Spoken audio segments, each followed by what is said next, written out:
16 Mei 2023, pendaftaran mahasiswa baru jalur ujian saringan masuk bersama atau USMB Universitas Sriwijaya dibuka hingga 24 Juni 2023.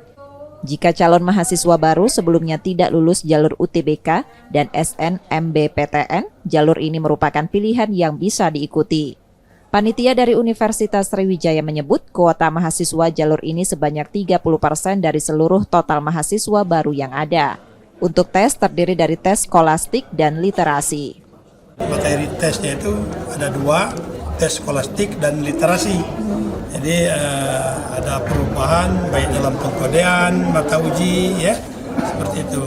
Kemudian juga ada walaupun sedikit ada namanya perubahan dalam waktu masa ujiannya. Jadi itu paling tidak.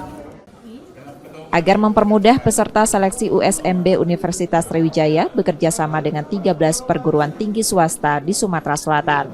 Nur Muhammad, Kompas TV, Palembang, Sumatera Selatan.